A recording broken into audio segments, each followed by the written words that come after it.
real quick, and then I got to get something to eat. This is Jedi Steve in the home office of Starbucks Startups.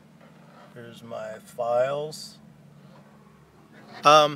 Anytime I have an idea, I bait fools on social media or in person, but I never go out of my way. I just let the people come to me. I say the ideas. We're so positive at Starbucks Startups that sometimes we don't see the holes that are in the plans that we're putting together. And some of us don't like to be negative at all. We like to be able to think that we can even take bad ideas and make it happen. Because sometimes real good ideas, society doesn't accept them. So we want to make bad and okay ideas work because they can get the mainstream cred. We even take bad ideas and make them good by making them look bad because we bait fools and dream killers to take a look. So I'll post an idea on Facebook and people will give their ideas and they'll just take one, and I connect to the intent below.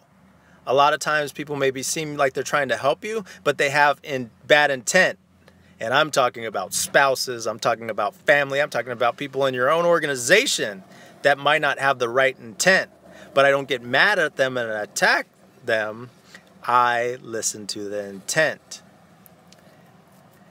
So I post them some stuff and I make grammatical mistakes a lot of times, and sometimes on purpose, a lot of times accidentally. It's made because I'm just like going on pure consciousness, and I put the stuff on there and then people will attack it, and then I listen to the intent and I'm able to see the blind spots that I had because they're trying to throw their darkness. I connect with the solution, the light solution, by seeing their darkness.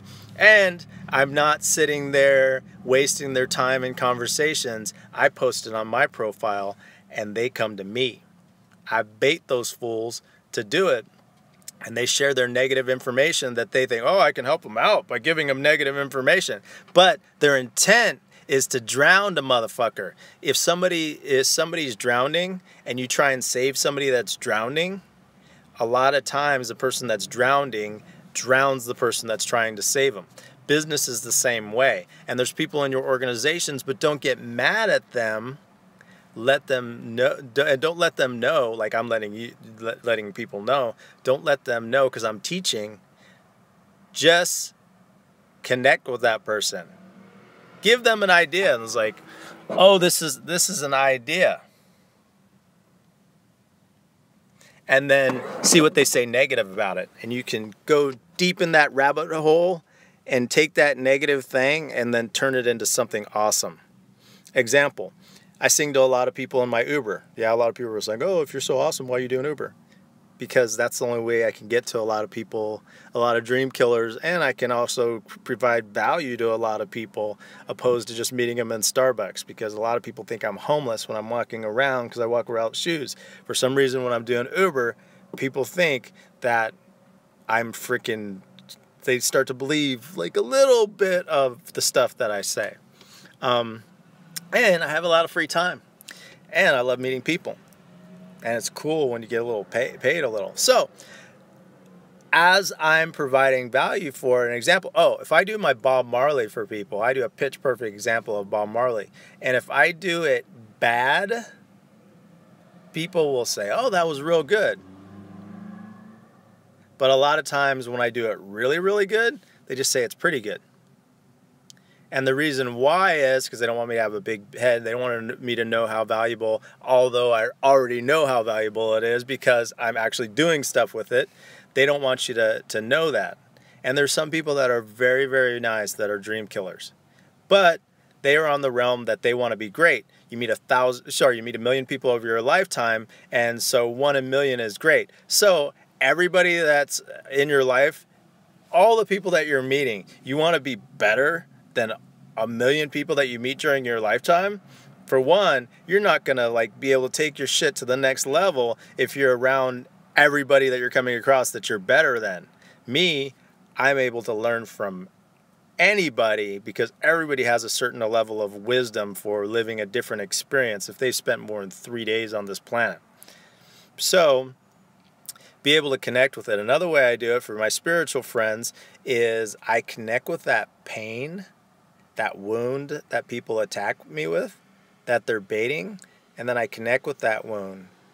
And then I ask myself, I feel that wound that they did, and I know there's a wisdom in that wound and it's created a block for them, and then I ask myself, which path is the most compassionate and life-affirming?